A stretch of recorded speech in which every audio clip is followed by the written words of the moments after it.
May the words of my mouth and the meditation of our hearts be acceptable in thy sight, O God, our strength and our Redeemer. Amen.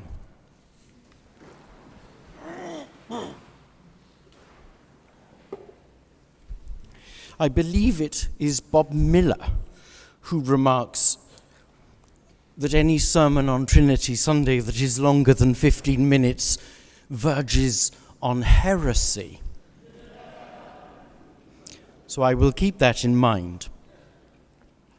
The story is told of a little boy who, on returning home from church and Sunday school, told his mom that the priest had said in church that God is everywhere. That is true, Mom responded. Well, how about in the bathroom cupboard? Is God there? Yes, said Mom. How's about in the refrigerator when we close the door and the light goes off? Is God there? Yes, said Mom.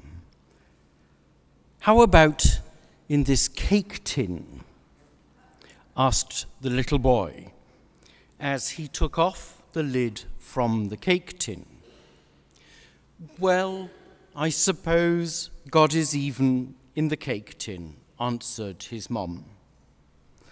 The little boy slammed the lid of the cake tin shut and announced triumphantly, "I've got him!" And of course, Mom had a lot more to say and explanation to give. Now, as just vaguely humorous as that story may be, there is some slight truth in it. Sometimes we can view God, the Holy Trinity, the divine being, in a similar manner to that of that little lad. We sometimes imagine that God, the Holy and Undivided Trinity, is somehow small enough for us to place God's self in a neat, tidy package, which we then presume to be able to control and to comprehend perfectly.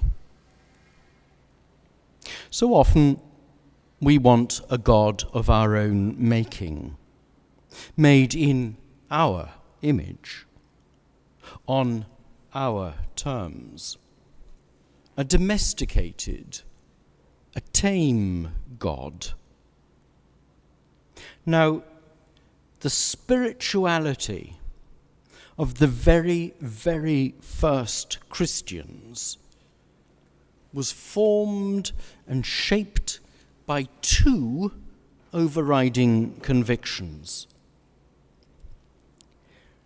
Firstly, that Christian identity is a matter of coming to share, by God's grace and God's gift, in the Trinitarian relationship that eternally subsists between the Logos and the divine source. That's a little bit clotted. And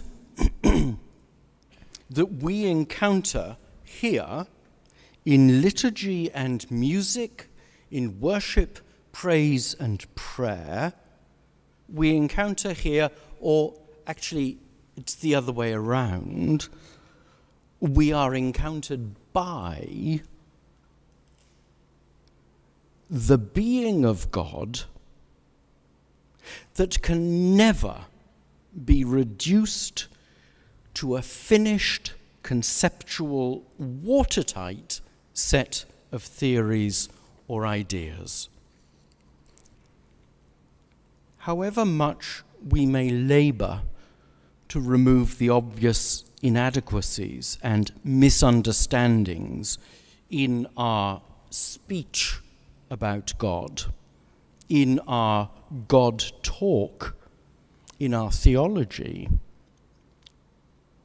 we strive to understand the mystery hidden in the being of the divine. Sophia, wisdom,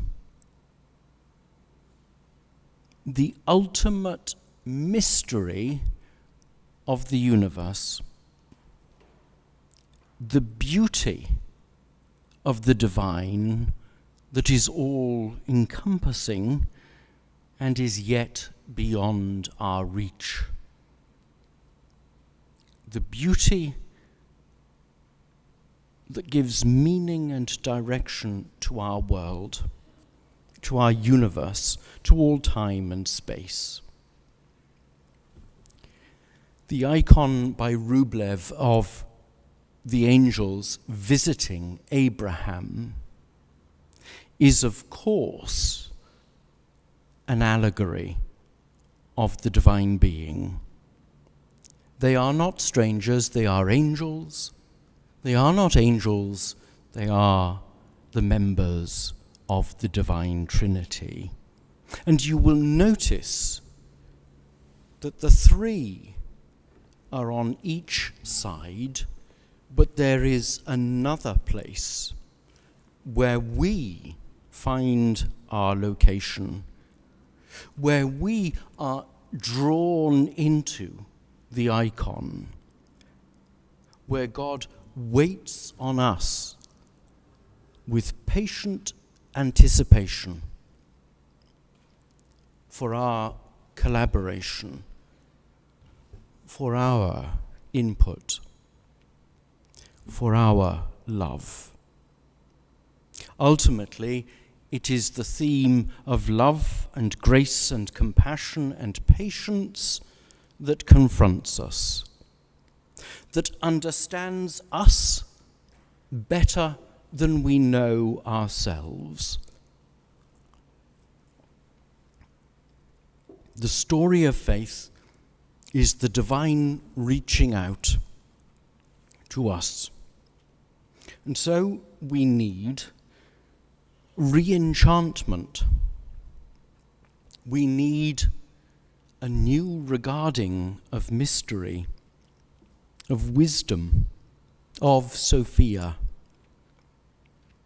We need a loosening up of language to explore the potentialities of imagination, of all that is truly beautiful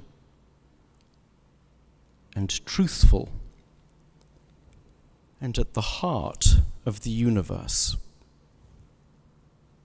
In the name of the eternal, the undivided, and everlasting Trinity, who is Father, Son, and Holy Ghost. Amen.